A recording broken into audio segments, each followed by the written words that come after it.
அஸ்ஸலாமு அலைக்கும். Hi hello friends, welcome back to my channel.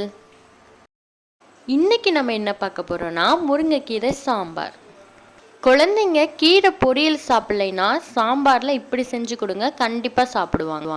அதுக்கு நான் இந்த உலக்கில் 2 உலக்கு பருப்பு எடுத்துக்கிறேன். தண்ணி சேர்த்து நல்லா கழுவி வச்சுக்கலாம்.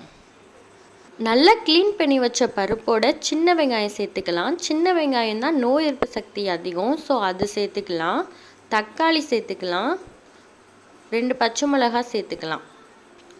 2 கொத்தமல்லி தழை சேர்த்துக்கலாம், நல்ல வாசனையாக இருக்கும். கொஞ்சம் மஞ்சப்பொடி சேர்த்துக்கலாம். அப்புறம் பெருங்காயம் சேர்த்துக்கலாம். பருப்பு சேர்க்குறனால டைஜஷனுக்கு பெருங்காயம் ரொம்ப ஹெல்ப் பண்ணும். ஸோ பெருங்காயம் சாம்பாரில் கண்டிப்பாக சேர்க்கணும்.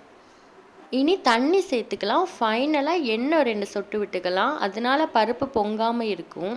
இனி மூடி போட்டு ஒரு 2 விசில் விட்டுறலாம். 2 விசில் வந்துருச்சு. இனி ஓப்பன் பண்ணி பருப்பு நல்லா வெந்திருக்கு. இனி மசிச்சு விட்டுறலாம். அடுத்து சாம்பார் பொடி சேர்த்துடலாம். சேர்த்துட்டு நல்லா தண்ணி ஊற்றி கலந்து விட்டு ஃபைனலாக ஒரே ஒரு விசில் விட்டால் நல்லா வெந்து பச்சை ஸ்மெல் எல்லாம் போய் நம்மளுக்கு சாம்பார் ரெடி ஆயிரும். இன்னொரு சைடு தாளிக்கிறதுக்கு நல்லெண்ணெய், கடுகு, கருவேப்பிலை, வெங்காயம், பட்டை வத்தல் எல்லாம் போட்டு நல்ல ப்ரௌன் கலரில் வர வரைக்கும் வதக்கி தாளிப்பு ரெடி பண்ணிடலாம்.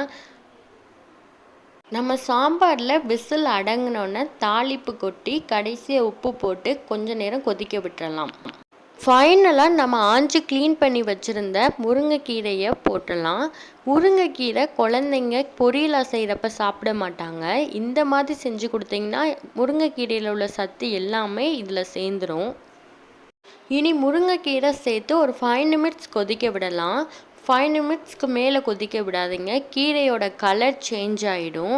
அந்த 5 நிமிட்ஸ்லேயே கீரை வெந்துடும். இப்போ சாம்பார் நல்லா கொதி வந்துடுச்சு. இனி ஆஃப் பண்ணிடலாம். ஃபைனலி நம்மளுக்கு தேவையான ரொம்ப டேஸ்டியான, அதே சமயத்தில் ரொம்ப ஹெல்த்தியான முருங்கைக்கீரை சாம்பார் ரெடி. இனி இந்த சாம்பாரை வேறு பாத்திரத்தில் மாற்றிடலாம். நீங்களும் இதை கண்டிப்பாக ட்ரை பண்ணி உங்கள் குழந்தைங்களுக்கு கொடுங்க, சாப்பிடுவாங்க கண்டிப்பாக. இந்த வீடியோ உங்களுக்கு யூஸ்ஃபுல்லாக இருக்கும்னு நினைக்கிறேன். இந்த வீடியோ உங்களுக்கு பிடிச்சிருந்துச்சுன்னா மறக்காமல் நம்ம சேனலை சப்ஸ்கிரைப் பண்ணிடுங்க. தேங்க்யூ.